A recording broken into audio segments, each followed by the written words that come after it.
बच्चों, मैं दीपक शर्मा आपके अपने YouTube चैनल दीपक साइंस क्लासेस में आपका स्वागत है। और कैसे हो बच्चों?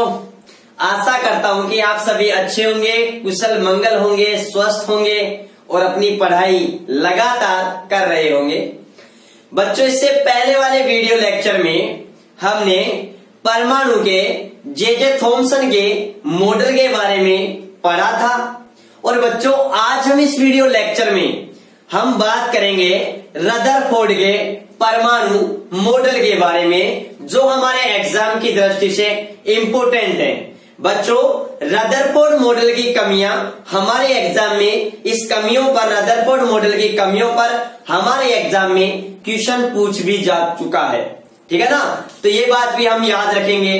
तो बच्चों, इससे पहले वाले वीडियो लेक्चर में हमने जे थॉमसन के परमाणु मॉडल के बारे में पढ़ा, जिसे हमने प्लम पुडिंग मॉडल भी कहा था, तरबूज मॉडल भी हमने कहा था। और जे थॉमसन ने बताया था कि परमाणु होता है वो एक 10⁻⁻10 मीटर का एक धनावेशित गोला होता है, जिसमें धनावेश और इलेक्ट्रॉन एक समान रूप से बिखरे होते हैं। और उन्होंने बताया था कि परमाणु में इलेक्ट्रॉन उसी प्रकार से धसे होते हैं जिस प्रकार से पुडिंग में प्लम नाम के मेवे धसे होते हैं, या मैं कहूं तरबूज में बीज धसे होते हैं।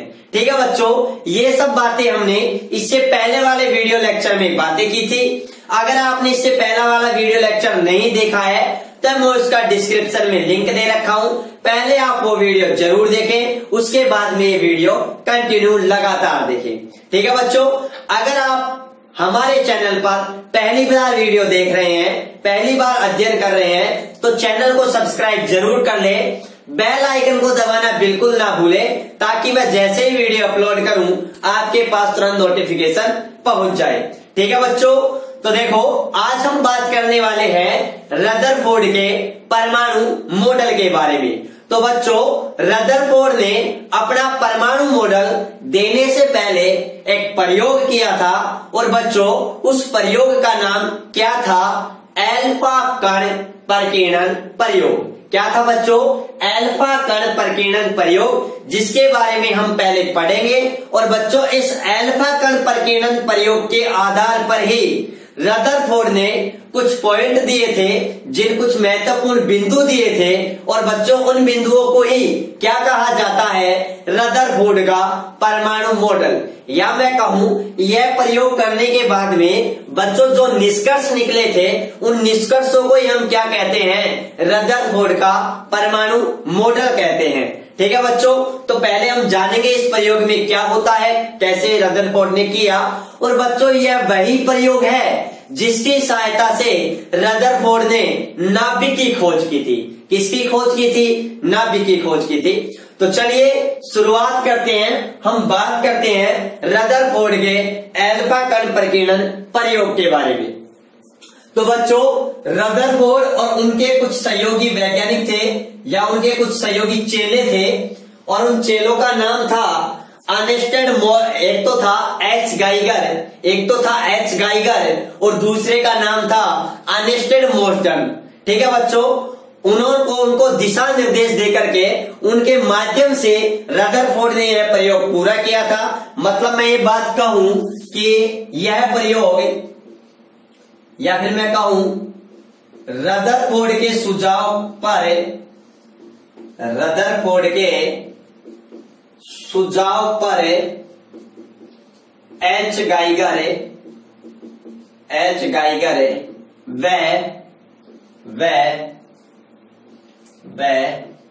अर्नेस्टेड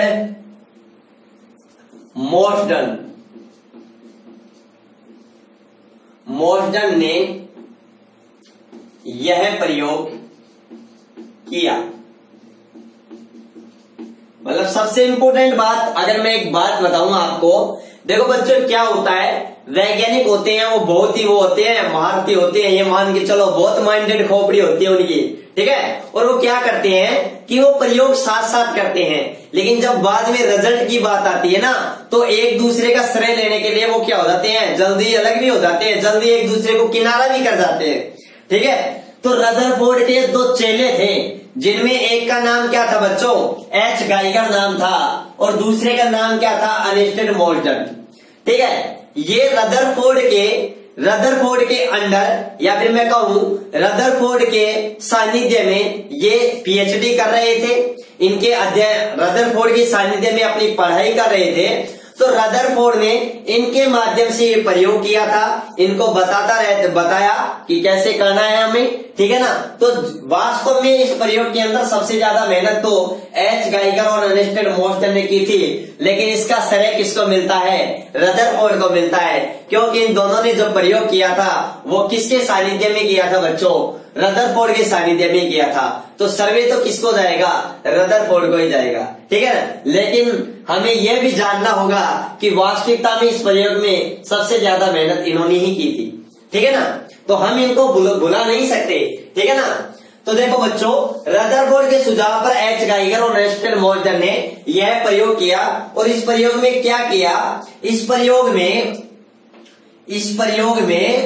सोने की पतली पन्नी पर, इस प्रयोग में सोने की पतली पन्नी पर बिल्कुल थिन गोल्ड फॉइल पर, बहुत ही पतली सोने की पन्नी पर किसकी बौछार कराई बच्चों, एल्फा कणों की बौछार कराई,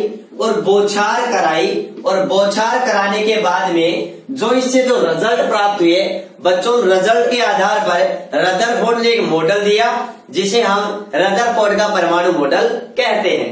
ठीक है। अब देखो, सबसे पहले मैं बात करता हूं, सबसे पहले हमारे पास में दो क्वेश्चन आते हैं कि रदरफोर्ड ने अपने प्रयोग में सोने की पतली पन्नी काम में क्यों ली, और रदरफोर्ड ने किसकी बौछार कराई बच्चों, एल्फा कणों की। किसकी बौछार कराई, एल्फा कणों की बौछार कराई। तो सबसे पहले मैं आपको एक तो ये बताता हूं एल्फा कण क्या होते हैं। तो बच्चों देखो इधर, जो एल्फा कण होते हैं वो एल्फा कण क्या होते हैं, जब भी कभी एल्फा कण का नाम आए तो आपके दिमाग में ये आ जाना चाहिए, हीलियम 2,4 डबल पॉजिटिव। बच्चों ये क्या है, बच्चों ये हीलियम का नाभिक है। क्या है बच्चों, हीलियम का नाभिक है। याद रखना इंपॉर्टेंट बात है, हीलियम का नाभिक है। जो एल्फा कण होती है वो हीलियम नहीं होती है, हीलियम का नाभिक होता है। क्या होता है बच्चों, हीलियम का नाभिक होता है। अब आप कहोगे सर ये हीलियम का नाभिक कैसे है, तो बच्चों मैं आपको बताऊं, ये यहाँ पर परमाणु क्रमांक कितने हैं, 2 हैं। इन परमाणु क्रमांक को अपन किससे प्रदर्शित करते हैं, जेड से। और जेड बच्चों परमाणु क्रमांक क्या होता है, प्रोटॉन की संख्या होता है। प्रोटॉन कितने हैं बच्चों, इसमें 2 हैं। हीलियम में प्रोटॉन 2 होते हैं। तो बच्चों आपको पता है परमाणु क्या होता है, वैद्युत उदासीन होता है, और वैद्युत परमाणु वैद्युत उदासीन होता है। इसके बारे में सबसे पहले किसने बताया था, थॉमसन ने बताया था। तो बच्चों इसके अंदर इलेक्ट्रॉन भी कितने होते हैं, 2 होते हैं। तो आप समझ गए इसके अंदर इलेक्ट्रॉन 2 होते हैं, प्रोटॉन भी 2 होते हैं। यदि मैं इन दोनों इलेक्ट्रॉनों को बाहर निकाल दूं तो आपको पता है डबल पॉजिटिव चार्ज आ जाएगा यहाँ पर, क्योंकि इलेक्ट्रॉन जब कोई एटम इलेक्ट्रॉन त्यागता है तो उस पर कैसा आवेश आता है बच्चों, धनावेश आता है। इसलिए मैंने यहाँ पर प्लस का 2 रखा है। तो अब बताओ, आप एक बात बताओ, हीलियम के अंदर 2 इलेक्ट्रॉन तो निकल गए बाहर, जैसे ये 2 इलेक्ट्रॉन थे, 2 प्रोटॉन थे और 2 न्यूट्रॉन थे। तो ये 2 इलेक्ट्रॉन तो बाहर निकल गए। तो 2 इलेक्ट्रॉन बाहर निकलने के बाद हमारे पास में क्या बचता है बच्चों, हीलियम का नाभिक ही तो बचता है। और बच्चों याद रखना, कंपटीशन एग्जाम में हमारे पास में काफी बार पूछ लिया जाता है एल्फा कण क्या होते हैं, हीलियम का परमाणु, एक ऑप्शन देता है हीलियम का नाभिक। तो आप क्या बताओगे, हीलियम का नाभिक। ठीक है बच्चों। दूसरी बात मैं और आपसे बात करूं, आप यहाँ पर देख रहे हो जो एल्फा कण होती है इसके अंदर प्रोटॉन कितने होते हैं, 2, और न्यूट्रॉन की संख्या भी बच्चों कितनी होती है, 2। न्यूट्रॉन की संख्या आपको पता है कि अगर हम द्रव्यमान संख्या में से परमाणु क्रमांक घटा दें, या फिर मैं कहूं परमाणु क्रमांक किसके बराबर होता है, प्रोटॉन की संख्या के, तो हम द्रव्यमान संख्या में प्रोटॉन की संख्या घटा दें तो हमारे पास में न्यूट्रॉन की संख्या आ जाएगी बच्चों। ठीक है। तो यहाँ पर 4 में 2 गए तो हमारे पास न्यूट्रॉन में कितने आ गए, 2। और बच्चों आपको पता है बच्चों अच्छी तरीके से कि जो प्रोटॉन का द्रव्यमान होता है वो लगभग न्यूट्रॉन के द्रव्यमान की क्या होता है, बराबर होता है। क्या होता है, बराबर होता है। तो मैं ये भी कह सकता हूं जो इसका एल्फा कण का जो द्रव्यमान होता है वो या तो मैं ऐसे कर दूं कि अगर प्रोटॉन का द्रव्यमान न्यूट्रॉन के द्रव्यमान के बराबर होता है तो 2 प्रोटॉन है 2 न्यूट्रॉन है, तो 2 कितने हो गए, 4 हो गए, क्योंकि लगभग इन दोनों का द्रव्यमान लगभग बच्चों क्या होता है, समान ही होता है। ठीक है ना। प्रोटॉन का द्रव्यमान 1.67 कितना होता है, 2, और अगर मैं बात करूं और यहाँ पर 1.674, बाकी वही 10 के पावर -27, ठीक है ना, उसमें कोई दिक्कत नहीं है। मैं तो यहाँ पर देखो बहुत कम डिफरेंस होता है, इसलिए इनको दोनों को लगभग बराबर मान लिया जाता है। तो अल्फा कण का द्रव्यमान कितना होता है बच्चों, मैं ये कह सकता हूं ना, मैंने बताया भी था कि प्रोटॉन के द्रव्यमान का 4 गुना, कितना गुना होता है, 4 गुना द्रव्यमान होता है। ठीक है ना, ये बात याद रखना। दूसरी बात क्या है बच्चों, इस पर जो आवेश होता है वो कितना होता है, +2 होता है, ये भी बात याद रखना। तो पहले तो मैंने ये बताया आपको कि अल्फा कण क्या होता है बच्चों। अल्फा कण होता है वो हीलियम का नाभिक होता है, जिसमें 2 ही हमारे पास में प्रोटॉन होते हैं, 2 ही न्यूट्रॉन होते हैं। और बच्चों ये भी याद रखना, प्रोटॉन का द्रव्यमान न्यूट्रॉन का द्रव्यमान लगभग क्या होता है, समान होता है। ठीक है, इसलिए चाहे तो 2 प्रोटॉन और 2 प्रोटॉन, न्यूट्रॉन का द्रव्यमान भी लगभग प्रोटॉन के बराबर होगा, तो 2 और 2 कितने हो गए, 4। तो इसका जो द्रव्यमान होगा वह प्रोटॉन के द्रव्यमान का कितना होता है, 4 गुना होता है। इस पर आवेश कैसा होता है, धनावेशित होता है, तो यहाँ पर धनावेश कितना आ जाएगा बच्चों, +2 आ जाएगा। ये बात क्लियर। तो यहां तक तो पहले बात क्लियर हो गई होगी बच्चों आप सभी के। चलो, तो ये तो बात हुई किसकी बच्चों, अल्फा कण की। ठीक है, उसके बाद में मैं बात करता हूं, पहले आप स्क्रीनशॉट लीजिएगा। तो आप सभी ने स्क्रीनशॉट ले लिया होगा। अब देखो दूसरा पॉइंट हम बात करते हैं कि जो रदरफोर्ड थे उन्होंने सोने की पतली पन्नी काम में क्यों ली। तो देखो बच्चों, रदरफोर्ड ने सोने की पतली पन्नी काम में क्यों ली, इसका भी हमारे पास में जवाब है, आंसर है। तो देखो आपको पता है सोने की पतली पन्नी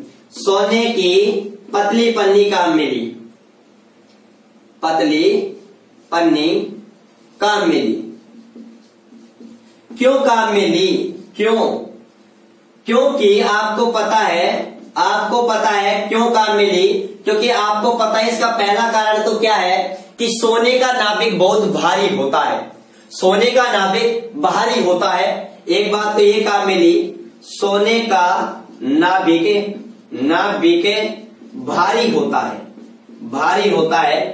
भारी होता है। क्यों बच्चों, क्योंकि सोना है Au जिसका प्रतीक है बच्चों, सोने का लैटिन नाम ओरम है, इसका जो परमाणु क्रमांक 79 है और द्रव्यमान संख्या कितनी होती है, 197 होती है। ठीक है बच्चों, देखो सोने का जो नाभिक होता है वो भारी होता है। अब आप कहोगे सर सोने से भारी तो बहुत सारे नाभिक होते हैं, सोने का ही क्यों काम में लिया। ठीक है, तो देखो बच्चों उसका भी रीजन है, आप बिल्कुल मत घबराइए। आप देख रहे हो कि जो सोने का जो नाभिक होता है वो भारी होता है, और बच्चों ये जो नाभिक होता है ना, आपको मैंने बताया था जो अल्फा कण होते हैं, अल्फा कण का द्रव्यमान बच्चों कितना होता है, 4 होता है। देखो आप जो सोना का जो नाभिक होता है वो अल्फा कण से 50 गुना भारी होता है। कितना भारी होता है, 50 गुना। अगर आप 197 में अगर 4 का भाग देखो, इसका द्रव्यमान 4 है, इसको 197 है, तो 4 का भाग देखो तो 49 पॉइंट कुछ आएंगे, लगभग मैं 50 गुना बोल रहा हूं। तो जो अल्फा कण है वो सोने के नाभिक से अल्फा कण से कितना गुना भारी होता है, 50 गुना भारी होता है। पहली बात तो भारी होता है तो क्या हो गया, क्योंकि बच्चों जब अल्फा कणों की बहुत तेज गति से बौछार करवाई जाती है, किस पर, सोने की पन्नी पर। तो जब सोने की पन्नी पर बौछार करवाई जाती है तो बच्चों आप देख रहे हो, जब आपने देखा होगा दैनिक जीवन में, जब हम किसी ग्राउंड में खड़े होते हैं और जब तेज आंधियां चलती है, हवाएं चलती हैं, तो वो हम व्यक्तियों आदमियों तक उड़ा ले जाती हैं, टीन तक उड़ा ले जाती है मकानों की। तो ये अल्फा, ये सोने का नाभिक क्या हुआ, समझ रहे हो ना। तो मतलब ये अल्फा कण इतनी बहुत ज्यादा वेग से गति करते हैं, बहुत तीव्र वेग से बौछार करवाई जाती है, तो इन पर क्या होता है, अल्फा कण है, तो अल्फा कण का जो अल्फा कण होता है उसका द्रव्यमान 4 होता है, और जबकि सोने का नाभिक कितना होता है, इससे 50 गुना भारी होता है, तो ये आसानी से सहन कर जाता है, अपने स्थान से हिलता नहीं है, मतलब स्थिर रहता है। मतलब मैं ये कहूं कि जब सोने के नाभिक पर अल्फा कणों की बौछार कराई जाती है तो वह अपने स्थान से नहीं हटता है, क्योंकि सोने का नाभिक बहुत भारी होता है, वह अल्फा कणों से लगभग 50 गुना भारी होता है। ठीक है, तो वह अपने स्थान से हटता नहीं है। दूसरी बात यह है कि सोने से या फिर मैं कहूं सोने से ही सबसे पतली पन्नी बनाई जा सकती है। आपको पता है बच्चों कि जो सोना होता है वो सबसे तन्य धातु होता है, और सोने से हम बहुत बारीक पतली पन्नी बना सकते हैं। इसके कारण भी रदरफोर्ड ने सोने की पन्नी काम में ली, क्योंकि अगर पतली पन्नी होगी तो जो अल्फा कणों की जो टक्कर होगी वो सीधे परमाणुओं से होगी। ठीक है ना, इसी कारण इन्होंने सोने की पतली पन्नी काम में ली।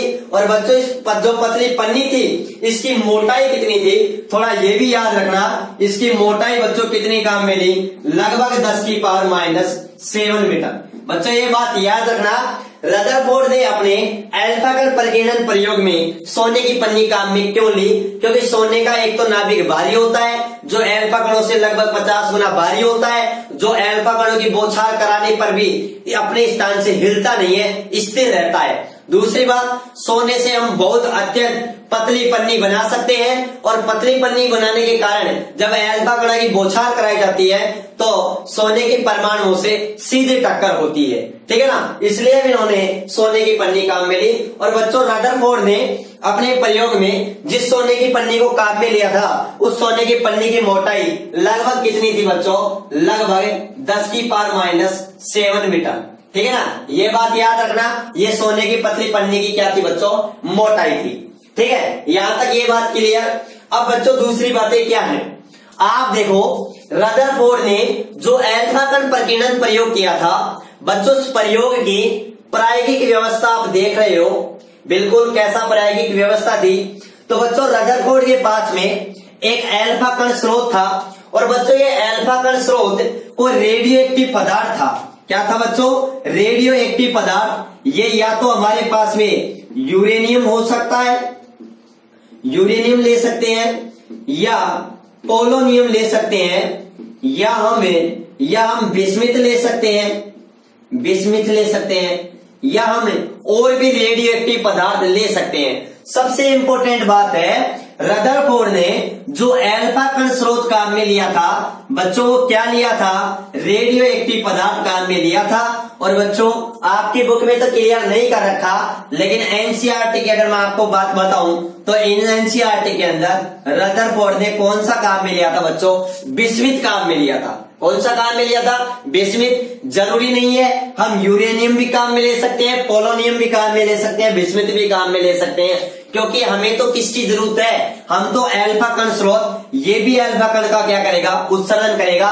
और बच्चों इसको एक बिल्कुल कंक्रीट की मोटी दीवारों के अंदर बंद कर दिया, बिल्कुल पैक कर दिया चारों तरफ से, क्योंकि ये अल्फा कण हमारे अगर ये विभिन्न दिशाओं में फैलेंगी तो बच्चों ये हमारे स्वास्थ्य के लिए भी क्या होती है, हानिकारक होती है। और इन अल्फा कणों से एक बारीक किरण एक मार्ग निकाल दिया गया, बस केवल उसी मार्ग से अल्फा कण निकले। ठीक है, अब देखो एक बारीक अल्फा किरण पुंज प्राप्त करने के लिए प्रयोग चित्रानुसार आप देख रहे हो, 2 लेड की ईंटें हैं। ये लेड की ईंटें पूरी यहां से ऐसे मेंटेन होती है बच्चों, यहां पर है, पूरा डायग्राम थोड़ा क्लियर नहीं दे रखा आपकी बुक में, ऐसे मेंटेन होता है। मतलब इससे जो भी अल्फा किरण निकले वो एक सीधी सरल रेखा के रूप में, एक सीधी सरल किरण पुंज के रूप में क्या करें, गति करें। इसलिए एक अल्फा कणों की एक बिल्कुल सीधी सरल किरण पुंज प्राप्त करने के लिए बच्चों इन्होंने लेड की ईंटें काम में ली, और ये काम में ली जिससे यहां से निकलने वाली अल्फा किरण बिल्कुल एक सीधी किरण पुंज के रूप में क्या करे बच्चों, गति करे। ठीक है बच्चों, उसके बाद में ये एक सोने की पतली पन्नी थी जिसकी मोटाई कितनी थी बच्चों, 10⁻⁷ मीटर थी। और बच्चों यहाँ पर एक आपको एक ग्रीन कलर में एक दिख रहा होगा, ये पर्दा है, ये पर्दा है और बच्चों ये पर्दा किसका बना था, ये पर्दा जिंक सल्फाइड का बना था, ये पर्दा जिंक सल्फाइड का बना था। और इस पर्दे के चारों ओर बच्चों एक चल सूक्ष्मदर्शी ऐसे घूम रही थी, ऐसे घूम रही थी, रोटेट कर रही थी चारों तरफ, ठीक है ना। ये इसकी प्रायोगिक व्यवस्था थी। अब मैं इनकी आपको एक एक बिल्कुल डिटेल से मैं आपको बात बताऊंगा कि किस प्रकार से कार्य किया। और बच्चों इस पूरी प्रायोगिक व्यवस्था को इन्होंने किसमें बंद कर दिया, निर्वात में। किसमें बंद कर दिया, निर्वात में बंद कर दिया। निर्वात में इसलिए बंद कर दिया, यदि ये अल्फा कण गति कर रहे हैं, ये अल्फा किरण पुंज आ रही है, तो आपको पता है अगर हवा वगैरह चलेगी तो ये किरण पुंज अपने स्थान से क्या हो जाएंगे, विचलित हो जाएंगे। विचलित हो जाने के कारण ये सीधा अल्फा किरण अपने लक्ष्य या फिर मैं कहूं सोने की पन्नी से सीधा नहीं टकरा पाएंगे। इसलिए इस पूरे प्रयोग को किसमें बंद कर दिया, वैक्यूम के अंदर पूरा संपन्न किया था इस प्रयोग को। तो बच्चों पहले आप इसका स्क्रीनशॉट लीजिए, ठीक है। तो स्क्रीनशॉट ले लिया आप सभी ने।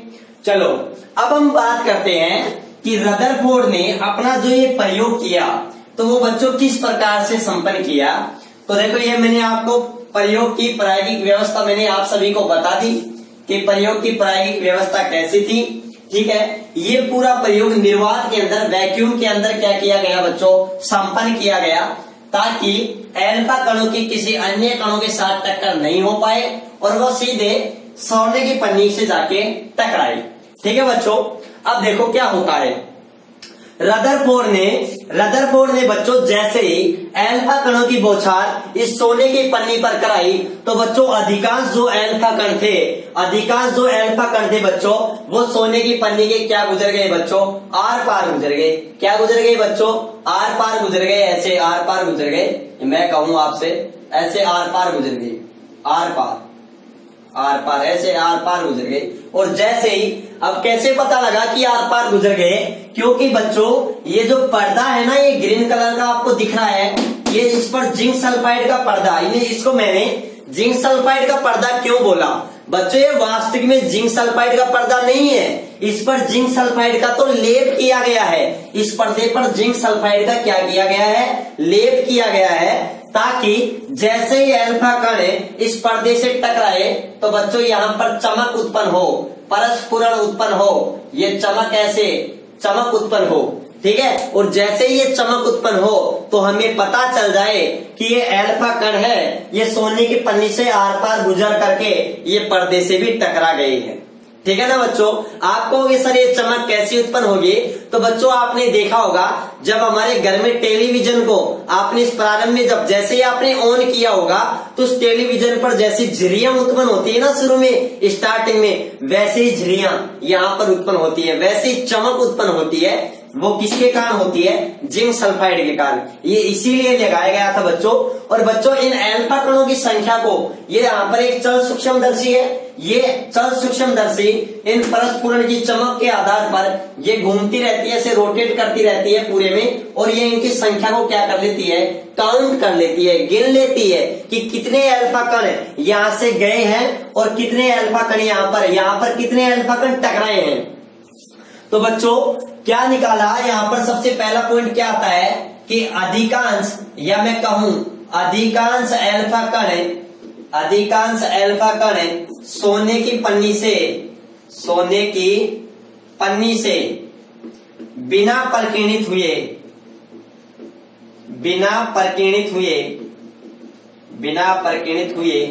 सीधे निकल गई। कहा निकल गए, सीधे निकल गए।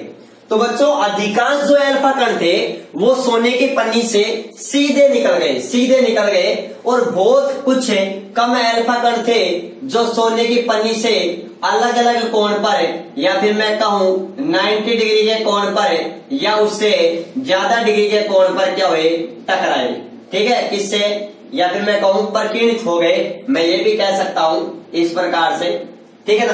तो दूसरी बात मैं ये लिखूं, बहुत कम अल्फा कण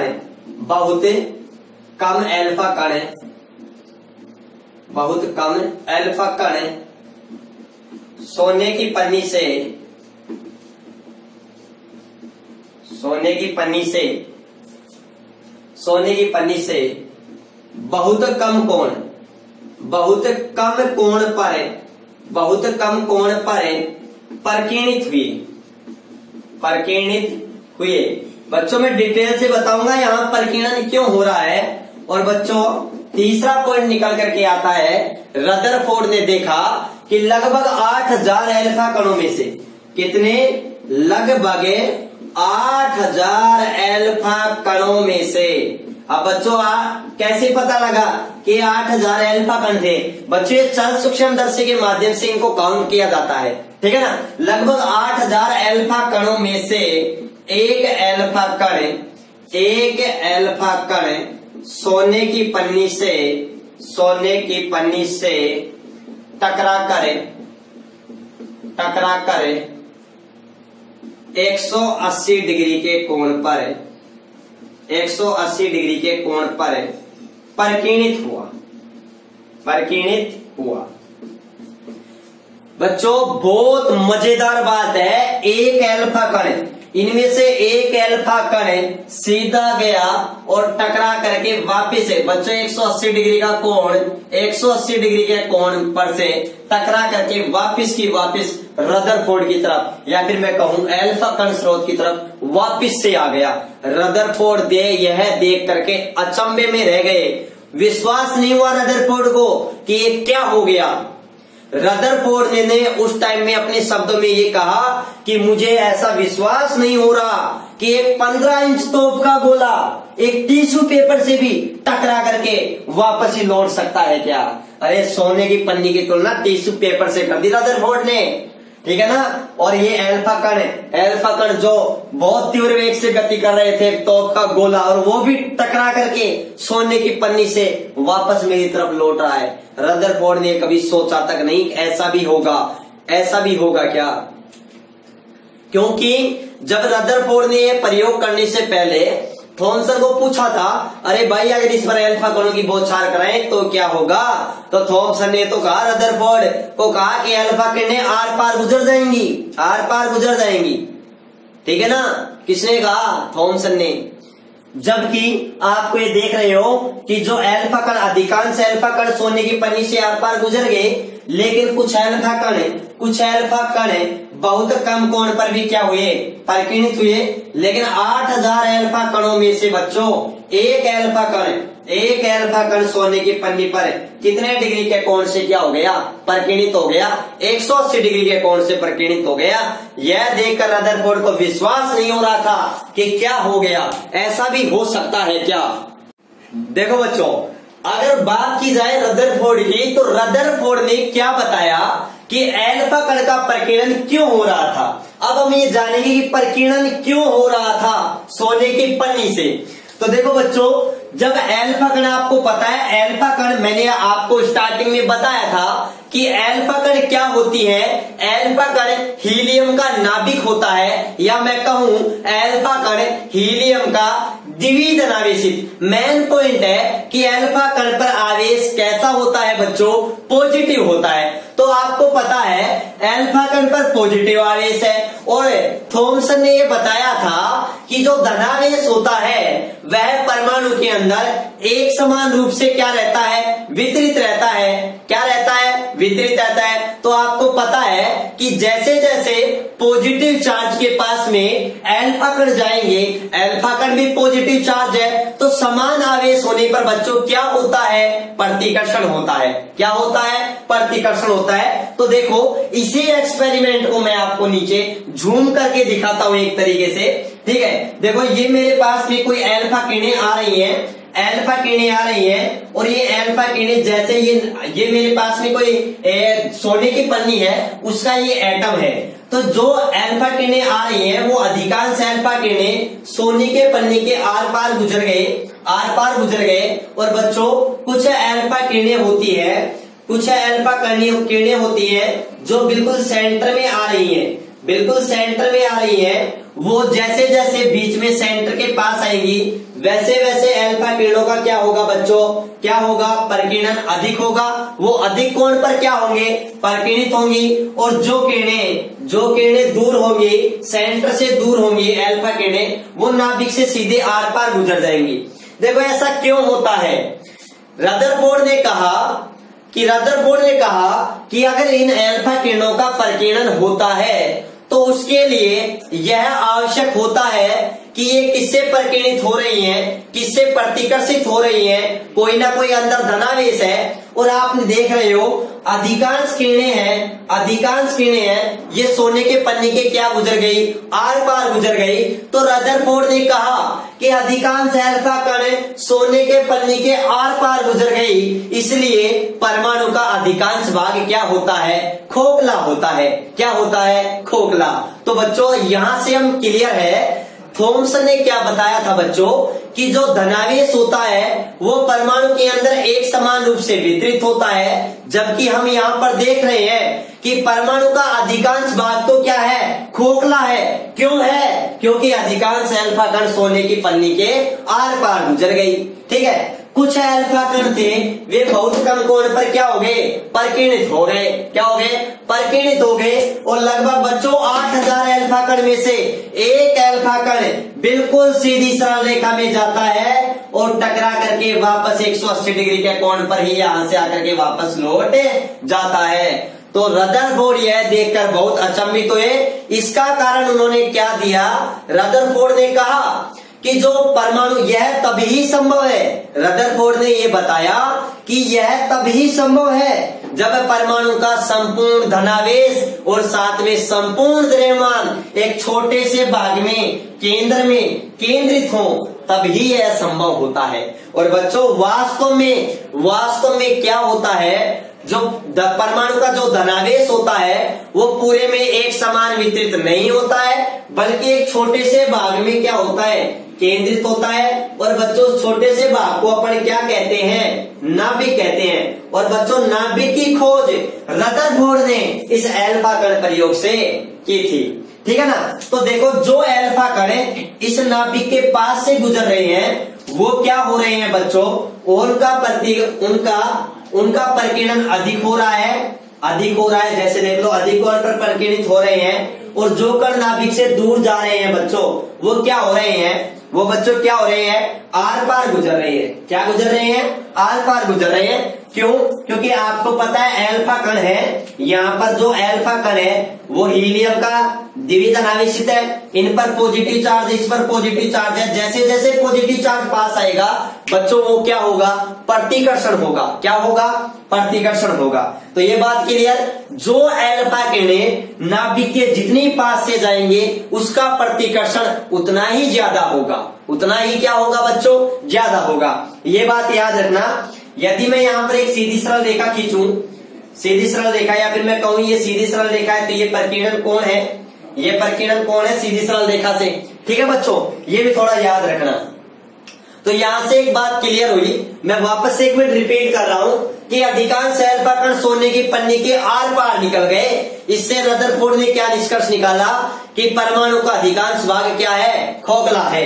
दूसरा पॉइंट, बहुत कम अल्फा कण है जो सोने की पन्नी से बहुत कम कोण पर क्या हो गए, प्रकीर्णित हो गए।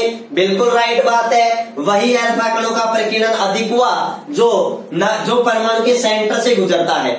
और रदरफोर्ड ने साथ में ये भी कहा कि परमाणु का संपूर्ण द्रव्यमान और धनावेश उसके एक छोटे से भाग में केंद्रित होता है, जिसे क्या कहते हैं बच्चों, नाभिक कहते हैं। और नाभिक की खोज रदरफोर्ड ने इसी प्रयोग से की थी। बच्चों साथ में ये भी बताया रदरफोर्ड ने कि जो नाभिक का आकार होता है वो 10 की पावर माइनस 15 मीटर आकार का होता है। 10 की पावर माइनस 15 मीटर कोटि का होता है। जो ये भी बताया कि परमाणु से 10 की पावर लगभग 5 गुना बड़ा है। अगर मैं आपको बताऊं, अगर एक पूरा क्रिकेट का स्टेडियम है, अगर वो पूरा क्रिकेट का गोलाकार स्टेडियम एक परमाणु है, तो उस परमाणु के अंदर नाभिक का कितना छोटा आकार होगा। तो बच्चों ये मान के चलना, अगर हमारे पास में कोई एक क्रिकेट का गोलाकार स्टेडियम है तो वो गोलाकार स्टेडियम अगर एटम है तो नाभिक का आकार कितना सा होगा बच्चों, ये मान के चलो इस स्टेडियम के कोने में अगर हम क्रिकेट की एक छोटी सी गेंद रख दें तो बच्चों अनुमान लगा लो कि उस परमाणु का, उस गेंद का आकार कितना होगा, उस स्टेडियम का आकार कितना होगा। तो वही बात है, जो नाभिक होता है या फिर मैं कहूं जो परमाणु होता है, परमाणु का आकार नाभिक से कितना गुना होता है, 10 की पावर 5 गुना होता है। ठीक है, तो ये बात इस प्रयोग से रदरफोर्ड ने सिद्ध कर दिया कि परमाणु का संपूर्ण द्रव्यमान और धनावेश, परमाणु का संपूर्ण और द्रव्यमान और धनावेश उसके एक छोटे से भाग में क्या होता है, केंद्रित होता है, जिसे क्या कहा गया बच्चों, नाभिक कहा गया। ठीक है बच्चों, नाभिक के खोज के बाद में रदरफोर्ड बहुत ही ज्यादा क्या हो गए थे, फेमस हो गए थे। और रदरफोर्ड को नाभिक के बारे में बहुत सारी बातें बताई थी, रदरफोर्ड ने बहुत सारे रेडिएटिविटी पर बहुत सारी बातें बताई थी, और इन्हीं सभी बातों के आधार पर या फिर मैं कहूं इन्हीं सारी एक्सपेरिमेंट के आधार पर बहुत सारे कार्य किए थे नाभिकीय भौतिकी में। और इसी कारण बच्चों रदरफोर्ड को नाभिकीय भौतिकी का जनक भी कहा जाता है, फादर ऑफ न्यूक्लियर फिजिक्स बच्चों किसे कहा जाता है, रदरफोर्ड को कहा जाता है। ठीक है बच्चों, इसके बाद में एक और बच्चों अगर देखा जाए हमारे सिलेबस में इसके अलावा भी बहुत सारे पॉइंट हैं, पहले थे लेकिन अब हमारी नई बुक में नहीं है, एनसीईआरटी में चलते थे, फिर भी मैं आपको उनका बेसिकली बात बताऊंगा अच्छी तरीके से कि जो एल्फा कण होते हैं इनका पथ कैसा होता है, एल्फा कण का प्रक्षेप्य कैसा होता है बच्चों, परवलयाकार होता है, निकटतम पहुंच की दूरी क्या होती है, और नाभिक का आकलन कैसे किया। लेकिन उन सब की बातें हम बाद में करेंगे क्योंकि वो हमारे एग्जाम की दृष्टि से इतने इंपॉर्टेंट नहीं है। पहले हम किसकी बात करेंगे बच्चों, किसकी बात करेंगे, रदरफोर्ड के परमाणु मॉडल के बारे में हम क्या करेंगे, बात करेंगे। बच्चों साथ में मैं एक और यहाँ पर एक इंपोर्टेंट बात बताऊं, रदरफोर्ड ने प्रकीर्णन कोण थीटा, किसके बीच में बच्चों, प्रकीर्णन कोण थीटा और प्रकीर्णित एल्फा कणों की संख्या n थीटा के बीच में भी एक संबंध दिया था, जिस संबंध के बारे में हम डायरेक्टली बात करेंगे कि यदि प्रकीर्णन कोण थीटा है और प्रकीर्णित एल्फा कणों की संख्या n थीटा है तो बच्चों क्या रिलेशन आता है, जो n थीटा हमारे पास में होता है वो कितना होता है, sin की पावर 4 थीटा बाई 2 के क्या होता है, व्युत्क्रमानुपाती होता है। या इसी को मैं ऐसे भी लिख सकता हूं बच्चों, क्या लिख सकता हूं, n थीटा समानुपाती कोसेक स्क्वायर थीटा बाई 2। बच्चों यहाँ पर जैसे जैसे थीटा का मान बढ़ता है वैसे वैसे प्रकीर्णित एल्फा कणों की संख्या क्या हो जाती है, घटती है। इस रिलेशन से हमें पता लग रहा है, जैसे हम यहाँ पर वैल्यू रखेंगे वैसे वैसे हमें पता चलता रहेगा कि जैसे जैसे हम थीटा की वैल्यू यहाँ पर घटाए या फिर मैं कहूँ थीटा की वैल्यू अगर हम बढ़ाएंगे तो प्रकीर्णित एल्फा कणों की संख्या क्या होगी बच्चों, घटेगी। कैसे घटेगी, अगर आप प्रैक्टिकली रूप से देखना चाहते हो तो यहाँ थीटा का मान रख लेंगे, 30 रख के देखेंगे, 45 रख के देखेंगे, 60 रख के देखेंगे, तब हमें ये बात का पता लग जाएगा। ठीक है, और जैसे जैसे थीटा की वैल्यू घटेगी वैसे वैसे प्रकीर्णित एल्फा कणों की संख्या बच्चों क्या होगी, बढ़ेगी। क्या होगी, बढ़ेगी। ठीक है बच्चों, इसके बाद में हम इसकी बातें करते हैं बच्चों, रदरफोर्ड के परमाणु मॉडल के बारे में बात करते हैं, जो हमारे एग्जाम की दृष्टि से बड़ा ही महत्वपूर्ण टॉपिक है। ठीक है, तो इन सब का स्क्रीनशॉट आपने ले लिया होगा। ठीक है, तो स्क्रीनशॉट ले लिया तो उसके बाद में बच्चों हम बात करते हैं किसके बारे में, रदरफोर्ड के परमाणु मॉडल के बारे में, जो हमारे सिलेबस में है और बहुत ही ज्यादा इंपॉर्टेंट है, हमें डायरेक्टली यही पूछा जाता है। ठीक है, रदरफोर्ड मॉडल की कमियां हमारे बोर्ड एग्जाम में पूछी जा चुकी है बच्चों। तो बच्चों अब अपन बात करते हैं रदरफोर्ड के परमाणु मॉडल के बारे में। ठीक है, एल्फा कण प्रकीर्णन प्रयोग के बाद में रदरफोर्ड ने कुछ निष्कर्ष निकाले और कुछ निष्कर्ष निकालने के बाद में कुछ मुख्य बातें बताई, और बच्चों उन बातों को या मैं कहूं उन निष्कर्षों को ही हमने क्या कहा या क्या कहा जाता है, रदरफोर्ड का परमाणु मॉडल कहा जाता है। ठीक है ना, यही हमारे सिलेबस में सबसे इंपोर्टेंट एक टॉपिक बनता है। और रदरफोर्ड के परमाणु मॉडल की कमियां हमारे एग्जाम में पूछी जा चुकी हैं। ठीक है ना, ये बात आप अच्छी तरीके से ध्यान रखना। ठीक है, वैसे रदरफोर्ड के, अभी तक रदरफोर्ड के परमाणु मॉडल की कमियां ही हमारे एग्जाम में पूछी जाती है। और लेकिन अगर इस चैप्टर के अगर मैं सबसे इंपोर्टेंट टॉपिक की बात करूंगा तो वो बच्चों क्या है, नील्स बोर का परमाणु मॉडल और हाइड्रोजन स्पेक्ट्रा। ठीक है ना। तो हम बात करते हैं रदरफोर्ड के परमाणु मॉडल या रदरफोर्ड का परमाणु मॉडल। ठीक है बच्चों। अब देखो रदरफोर्ड ने क्या निष्कर्ष निकाले और क्या बताए। मैंने आपको बताया कि अधिकांश जो अल्फा कण थे वो सोने के पन्नी के क्या गुजर गए बच्चों, आर पार गुजर गए। तो रदरफोर्ड ने क्या निष्कर्ष निकाला था कि परमाणु का अधिकांश भाग क्या होता है, खोखला होता है, क्योंकि अधिकांश अल्फा कण सोने की पन्नी के पार दूसरी तरफ निकल गए थे या सोने के पन्नी के आर पार गुजर गए थे। तो रदरफोर्ड ने क्या बताया बच्चों कि परमाणु का अधिकांश भाग खोखला होता है। कैसा होता है, खोखला होता है। क्यों खोखला होता है, क्योंकि कैसे पता लगा रदरफोर्ड को, क्योंकि अधिकांश अल्फा कण स्वर्ण पन्नी या सोने की पन्नी के दूसरी ओर, या मैं कहूं सोने की पन्नी के पार निकल गए, सोने के पन्नी के आर पार निकल गए। ठीक है बच्चों।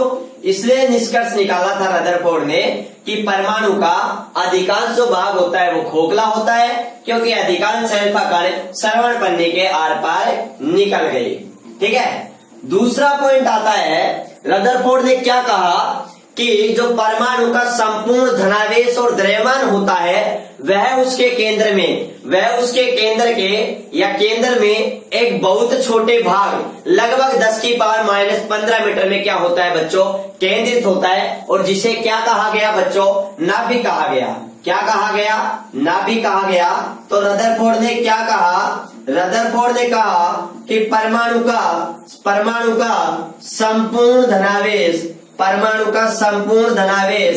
एवं द्रव्यमान उसके केंद्र में एक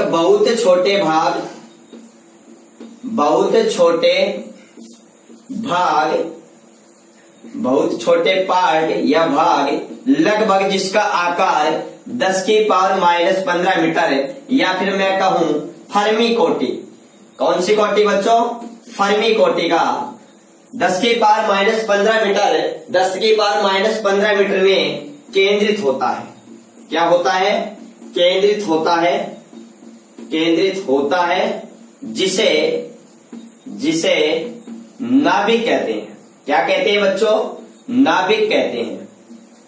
क्या कहा गया, या क्या कहते हैं, नाभिक कहते हैं। ये बात आप अच्छी तरीके से याद रखना। जे थॉमसन ने कहा था कि परमाणु का संपूर्ण द्रव्यमान उसमें एक समान रूप से फैला होता है। संपूर्ण द्रव्यमान और धनावेश, जब को आपको अब पता लग गया कि जो परमाणु का संपूर्ण द्रव्यमान और धनावेश होता है वो एक छोटे से भाग में क्या होता है, केंद्रित होता है, और जिसका आकार कितना होता है बच्चों, 10 की पावर -15 मीटर होती है, और जिसे अपन ने क्या कहा, नाभिक कहा। तो हमको यहाँ से ये भी पता चल गया बच्चों, क्या पता चल गया कि जो नाभिक का जो आकार होता है, नाभिक का आकार होता है वो कितना होता है, 10 की पावर -15 मीटर है, या फिर मैं कहूं 10 की पावर -13 सेंटीमीटर। आपको पता है 1 मीटर में कितने सेंटीमीटर होते हैं, 100 का मतलब 10 की पावर 2 सेंटीमीटर।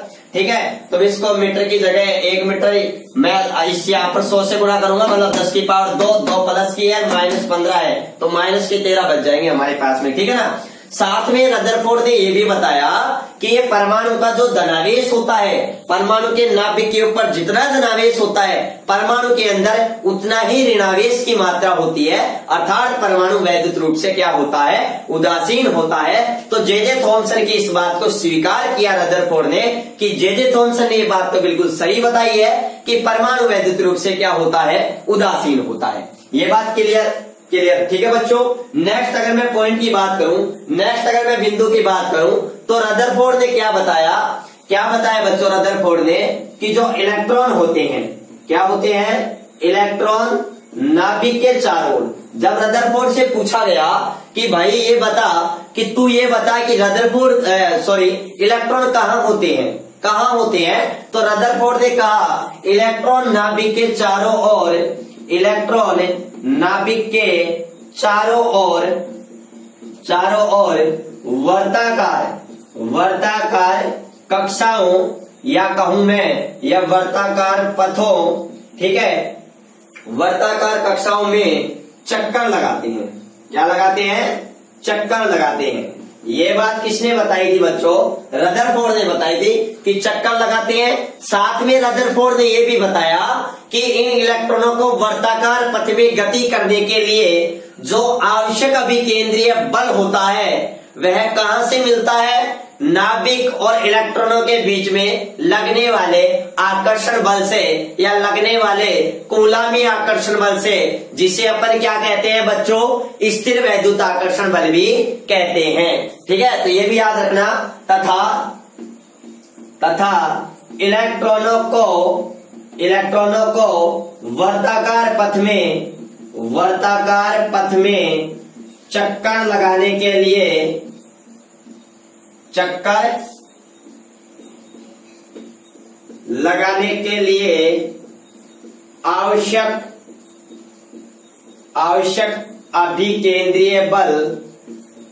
आवश्यक अभिकेंद्रीय बल नाभिक एवं इलेक्ट्रॉनों के बीच लगने वाले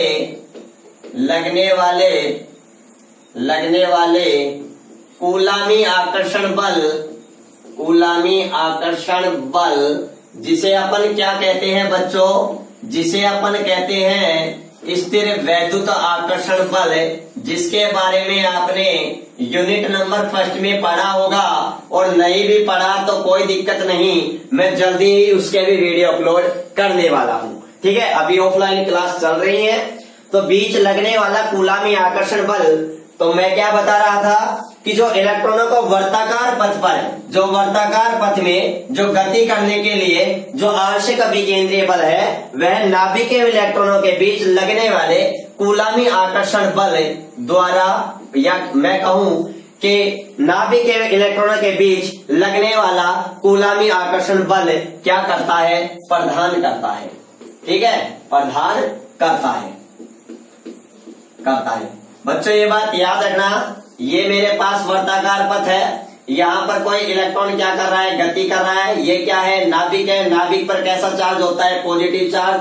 तो इन दोनों के बीच में बच्चों, अगर आप सोचो कि ये इलेक्ट्रॉन क्या कर रहा है, अगर विराम अवस्था में होगा, तो देखो जे रदरफोर्ड ने ये भी बताया कि ये इलेक्ट्रॉन है ना, वो नाभिक के चारों ओर विराम अवस्था में नहीं होते हैं, ये लगातार गति करते रहते हैं। अगर ये एक स्थान पर विराम अवस्था में रहेंगे तो नाभिक का जो इनके मध्य, नाभिक का जो यहाँ पर इलेक्ट्रॉन नेगेटिव चार्ज है, यहाँ नाभिक का पॉजिटिव चार्ज है बच्चों, तो नाभिक का और इलेक्ट्रॉनों के बीच में विपरीत आवेश है, इसलिए यहाँ पर कौन सा बल काम करता है बच्चों, कूलामी आकर्षण बल कार्य करता है, जिसे अपन क्या कहते हैं, कूलामी आकर्षण बल, जिसे अपन क्या कहते हैं, स्थिर वैद्युत आकर्षण बल कहते हैं। और बच्चों, इसको वर्ताकार पथ में गति प्रदान करने के लिए जो आवश्यक अभिकेंद्रीय बल है, वह कौन प्रदान करता है, कूलामी आकर्षण बल प्रदान करता है। दोनों क्या होते हैं, इक्वल होते हैं, बैलेंस रहते हैं। इसके कारण इलेक्ट्रॉन आसानी से वर्ताकार पथ में क्या कर लेता है, गति कर लेता है। ठीक है, तो ये बात याद रखना अच्छी तरीके से, तो ये बातें अच्छी तरीके से हमारे क्लियर होनी चाहिए। ठीक है ना, तो यहां तक का स्क्रीनशॉट लीजिए। उसके बाद हम बात करेंगे रदरफोर्ड मॉडल की कुछ कमियों के बारे में। तो बच्चों, अब हम बात करते हैं रदरफोर्ड परमाणु मॉडल की कमियों के बारे में। किसके बारे में, रदरफोर्ड के परमाणु मॉडल की कमियों के बारे में, कि रदरफोर्ड किन किन परमाणु या कौन कौन से जो बिंदु थे जिनकी रदरफोर्ड व्याख्या नहीं कर सका, ठीक है ना, और जिनकी व्याख्या आगे किसने की, अब हम उन पॉइंट के बारे में चर्चा करते हैं। तो देखो बच्चों, रदरफोर्ड के परमाणु मॉडल की बच्चों पहली कमी क्या थी कि रदरफोर्ड का परमाणु मॉडल परमाणु के स्थायित्व की व्याख्या नहीं कर सका।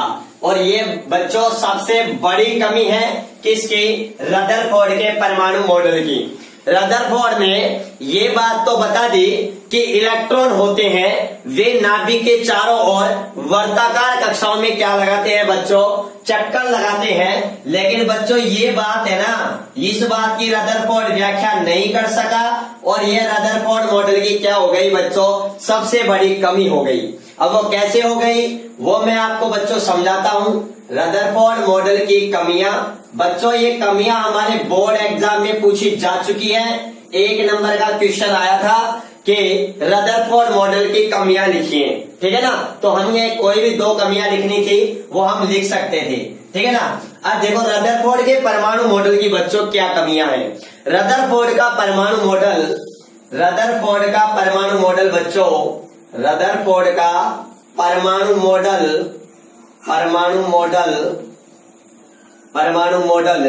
परमाणु के स्थायित्व की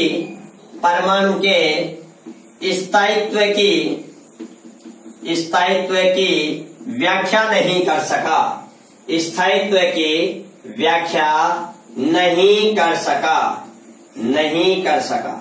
देखो बच्चों कैसे नहीं कर सका। देखो रदरफोर्ड ने क्या बताया कि इलेक्ट्रॉन होते हैं वो नाभिक के चारों ओर वर्ताकार कक्षाओं में चक्कर लगाते हैं। लेकिन उसी टाइम में बच्चों एक सिद्धांत आया था उससे पहले ही, मैक्सवेल का विद्युत चुंबकीय तरंग सिद्धांत। और उस तरंग सिद्धांत के अनुसार क्या था, अगर कोई भी आवेशित कण अगर त्वरित गति करता है या वर्ताकार पथ में गति करता है तो बच्चों वर्ताकार पथ की जो गति होती है वो त्वरित गति ही होती है, ठीक है ना। तो अगर कोई भी आवेशित कण त्वरित गति करता है तो बच्चों वह विद्युत चुंबकीय विकिरण क्या करता है? उत्सर्जित करता है, जिसके कारण उसकी ऊर्जा में लगातार कमी आनी चाहिए। और जब उसकी ऊर्जा में लगातार कमी आएगी, उसकी ऊर्जा में लगातार ह्रास होगा या उसकी ऊर्जा में लगातार हानि होगी, तो एक टाइम ऐसा आ जाएगा कि इलेक्ट्रॉन की ऊर्जा कम होती और वह एक सर्पिलाकार गति करता हुआ किसमें गिर जाएगा बच्चों? नाभिक में गिर जाएगा। किसमें गिर जाएगा बच्चों? नाभिक में गिर जाएगा। और अगर इलेक्ट्रॉन नाभिक में गिर जाएगा तो ये बहुत बड़ी अन्याय हो जाएगी और परमाणु का स्थायित्व क्या हो जाएगा बच्चों? समाप्त हो जाएगा। क्या हो जाएगा? समाप्त हो जाएगा। तो इस प्रकार से इसका कोई स्पष्टीकरण रदरफोर्ड नामक वैज्ञानिक ने नहीं दिया, ठीक है ना बच्चों। तो रदरफोर्ड ने ये तो बात बताई कि इलेक्ट्रॉन नाभिक के चारों ओर वर्ताकार कक्षा में गति करते हैं, लेकिन ये बात नहीं समझा सके रदरफोर्ड। और बच्चों इसकी व्याख्या आगे जाकर के नील्स बोर नामक वैज्ञानिक ने की थी। तो बच्चों इंतजार करो, अपने नेक्स्ट वीडियो को जल्दी ही आ रहा है, ठीक है ना। मैं जल्दी ही अपलोड कर दूंगा, ठीक है ना, कि इसकी नील्स बोर ने कैसे व्याख्या की, ठीक है। उसके बाद में तो इस प्रकार से रदरफोर्ड ये नहीं समझा सका, तो परमाणु के रदरफोर्ड के अनुसार परमाणु अस्थायी हो गया, जबकि हम सभी को पता है कि परमाणु एक स्थायी कण होता है, ठीक है ना। ये बात आप अच्छी तरीके से याद रखना, ठीक है। दूसरा पॉइंट क्या आता है? दूसरा पॉइंट ये आता है कि रदरफोर्ड का जो परमाणु मॉडल होता है बच्चों, रदरफोर्ड का परमाणु मॉडल हाइड्रोजन स्पेक्ट्रम, रदरफोर्ड का जो परमाणु मॉडल होता है वह हाइड्रोजन स्पेक्ट्रम की व्याख्या नहीं कर सका। बच्चों इसकी व्याख्या नील्स बोर नामक वैज्ञानिक ने की थी। रदरफोर्ड का परमाणु मॉडल हाइड्रोजन स्पेक्ट्रम की व्याख्या नहीं कर सका। ये भी एक कमी थी। और वो कमी क्या थी? अगर रदरफोर्ड ने क्या बताया, कैसे नहीं कर सका? अगर रदरफोर्ड के अनुसार इलेक्ट्रॉन अगर वर्ताकार कक्षा में गति करता है तो उसकी ऊर्जा में लगातार क्या आएगी? कमी आएगी। इससे उसकी आवृत्ति भी लगातार परिवर्तित होगी और बच्चों इसके कारण, इस सतत परिवर्तन के कारण जो स्पेक्ट्रम आना चाहिए रदरफोर्ड के अनुसार वो सतत आता है। लेकिन बच्चों ऐसा नहीं होता है। हाइड्रोजन स्पेक्ट्रम में बहुत सारी विविध रेखाएं होती हैं जिन्हें बाइमर, लामन, पार्शन, ब्रैकेट, सोंड, हम आगे जाकर विभिन्न श्रेणियों के बारे में, हम विभिन्न रेखाओं के बारे में हम चर्चा करेंगे, उनकी तरंग दैर्ध्य को कैलकुलेट करेंगे जो हमारे एग्जाम में न्यूमेरिकल क्वेश्चन बनते हैं। ठीक है बच्चों, तो ये बात भी आप अच्छी तरीके से क्लियर रखना। और बच्चों कोई दिक्कत नहीं है, आपको नोट्स उतारने की जरूरत नहीं है, मैं आपको नोट्स की पीडीएफ सेंड करूंगा। ठीक है ना, बिल्कुल मत घबराइए, मैं आपके लिए बहुत जी जान से मेहनत कर रहा हूं। आप ज्यादा से ज्यादा वीडियो को शेयर कीजिए, मित्रों के पास शेयर कीजिए बच्चों। ठीक है ना, आप बिल्कुल घबराइए मत। मैं ये पॉइंट ऐसे लिखवा रहा हूं कि आपके पास इतने, जब कुछ रिवीजन करो आपको बोर्ड पर कुछ लिखा हुआ दिखाई दे तो कम से कम आप उसको कुछ % आप याद कर सको। मैं नहीं चाहता कि, मैं ये भी मुझे पता है कि आप एक साथ 100% कभी कवर नहीं कर सकते। ठीक है बच्चों, बूंद बूंद से ही घड़ा भरता है। ठीक है ना, जब भी हम रीड करेंगे हमें डेफिनेटली कुछ ना कुछ जरूर नया मिलेगा। ठीक है ना, अब उसके बाद में मैं बात करूं बच्चों कि जो रदरफोर्ड का परमाणु मॉडल है वो स्पेक्ट्रमी रेखाओं की तीव्रता की व्याख्या करने में भी क्या रहा, असफल रहा। तो ये भी बात याद रखना, रदरफोर्ड का परमाणु मॉडल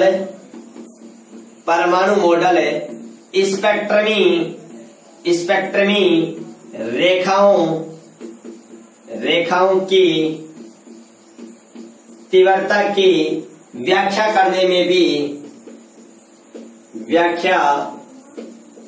करने में भी क्या रहा बच्चों, असफल रहा। ठीक है ना, मतलब स्पेक्ट्रम से रिलेटेड तो कोई किसी बात की व्याख्या ही रदरफोर्ड नहीं कर सके। ठीक है बच्चों, और उसके बाद में रदरफोर्ड का परमाणु मॉडल विद्युत चुंबकीय क्षेत्रों में स्पेक्ट्रमी रेखाओं के विपाटन की व्याख्या भी नहीं कर सका। तो ये बच्चों ये भी याद रखना कि जो रदरफोर्ड का परमाणु मॉडल विद्युत चुंबकीय क्षेत्र में, रदरफोर्ड का परमाणु मॉडल विद्युत चुंबकीय क्षेत्र में स्पेक्ट्रमी रेखाओं के विपाटन मतलब विभक्त हो जाना, विपाटन की व्याख्या करने में भी असफल रहा। क्या रहा, असफल रहा। अर्थात मैं कह सकता हूं कि अर्थात स्टार्क प्रभाव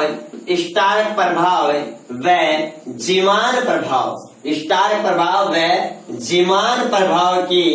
जीमान प्रभाव की व्याख्या करने में क्या रहा बच्चों, असफल रहा। क्या रहा, असफल रहा।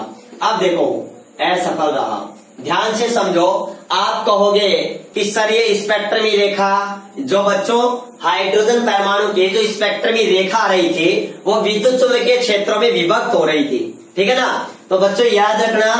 तो मैं ये भी कह सकता हूं उनकी व्याख्या नहीं कर सका, या फिर मैं ये भी कह सकता हूं कि स्टार्क प्रभाव और जीमान प्रभाव इनकी व्याख्या रदरफोर्ड नहीं कर सका। अब आप क्या कहोगे सर जीमान स्टार्क प्रभाव क्या होता है? तो बच्चों स्टार्क प्रभाव क्या होता है? स्टार्क प्रभाव याद रखना, जो स्पेक्ट्रमी रेखाएं हैं, स्पेक्ट्रमी रेखाओं का विद्युत क्षेत्र में या विद्युत क्षेत्र की उपस्थिति में जो विपाटन होता है, विद्युत क्षेत्र की उपस्थिति में विपाटन या विभक्त हो जाना, मतलब जब हमें स्पेक्ट्रमी रेखाओं पर विद्युत क्षेत्र लगाते हैं और उस विद्युत क्षेत्र रेखा में वो स्पेक्ट्रमी रेखाएं विभक्त हो जाती हैं, तो बच्चों इतनी सी बात याद रखना कि विद्युत क्षेत्र में अगर विपाटन होता है तो उसे स्टार्क प्रभाव कहते हैं। और यदि चुंबकीय क्षेत्र में, यदि बच्चों चुंबकीय क्षेत्र में विपाटन होता है तो हम उसे बच्चों क्या कहते हैं बच्चों, जीमान प्रभाव कहते हैं। मतलब स्पेक्ट्रम में रेखाओं का चुंबकीय क्षेत्र की उपस्थिति में विपाटन या विभक्त हो जाना बच्चों क्या कहलाता है? जीमान प्रभाव कहलाता है। ठीक है ना। इसकी व्याख्या स्टार्क नामक वैज्ञानिक ने की थी। स्टार्क नामक वैज्ञानिक ने बताया था, इसलिए इसे स्टार्क प्रभाव कहते हैं। और इसे जीमान नामक वैज्ञानिक ने बताया, इसलिए बच्चों इसे जीमान प्रभाव कहते हैं। ठीक है। और बच्चों साथ में रदरफोर्ड नामक वैज्ञानिक ने ये बात भी नहीं बता सके कि इलेक्ट्रॉन जो नाभिक के चारों ओर वर्ताकार कक्षाओं में गति करते हैं तो कितने इलेक्ट्रॉन कितनी वर्ताकार कक्षाओं में गति करते हैं। मतलब वर्ताकार पथ में गति करने वाले इलेक्ट्रॉन की संख्या का भी हम बारे में नहीं बता सके। जबकि आपको पता है कि जो वर्ताकार कक्षाएं होती हैं उनको ज्ञात करने का सूत्र 2n²। किसी भी कक्षा के अंदर अधिकतम इलेक्ट्रॉन की संख्या ज्ञात करने का सूत्र 2n² होता है। बच्चों के कोस की अगर मैं बात करूं, के कोस मतलब n बराबर 1, इसके अंदर अधिकतम 2 इलेक्ट्रॉन होते हैं। उसके बाद l कोस आता है जिसके लिए n की वैल्यू 2 होती है। ठीक है बच्चों। यहाँ में इसमें अधिकतम इलेक्ट्रॉन 8 इलेक्ट्रॉन आ सकते हैं। KLM यहाँ n का मान कितना होता है बच्चों? 3 होता है। और यहाँ पर अधिकतम इलेक्ट्रॉन कितने आ सकते हैं? 3 रखो, 3 का वर्ग 9, 9 दूनी 18। अधिकतम 18 इलेक्ट्रॉन आ सकते हैं। KLMN बच्चों n कोस जिसके लिए n का मान 4 होता है। और इसमें अधिकतम इलेक्ट्रॉन कितने आ सकते हैं बच्चों? 32 इलेक्ट्रॉन आ सकते हैं। इन सभी के बारे में भी रदरफोर्ड नहीं बता सके। ठीक है ना। तो बच्चों ये हमारा रदरफोर्ड का परमाणु मॉडल हो गया। और बच्चों अगर वीडियो पसंद आया तो लाइक जरूर करें, अपने मित्रों के पास शेयर करें, चैनल को सब्सक्राइब करें और बेल आइकन को बिल्कुल दबाना बिल्कुल ना भूलें। अब बिल्कुल जल्दी बहुत फास्ट वीडियो अपलोड होंगे। आप लगातार अपनी पढ़ाई जारी रखिए और बिल्कुल स्वस्थ रहिए, तन मन बिल्कुल खुश रहिए घर पर, और मस्त रहिए। और अपनी लगातार अपनी पढ़ाई बच्चों जारी कीजिए और ज्यादा से ज्यादा अपने मित्रों के पास में बच्चों वीडियो शेयर कीजिए। फिर भी मैं दोबारा कह रहा हूं कि आपको PDF फाइल प्राप्त हो जाएगी। नोट्स उतारने के लिए कोई ज्यादा मेहनत करने की आपको जरूरत नहीं है। मैं आपके लिए पूरी मेहनत कर रहा हूं। ठीक है बच्चों, इस बात को आप ध्यान रखना। आप बस ज्यादा से ज्यादा चैनल को क्या कीजिए बच्चों? शेयर कीजिए, जिससे आपके सभी मित्रों को इसका लाभ मिल सके। आने वाले वीडियो लेक्चर में हम नील्स बोर के परमाणु मॉडल और रदरफोर्ड के परमाणु मॉडल के कुछ और हम बातों के बारे में चर्चा करेंगे। ठीक है बच्चों, धन्यवाद।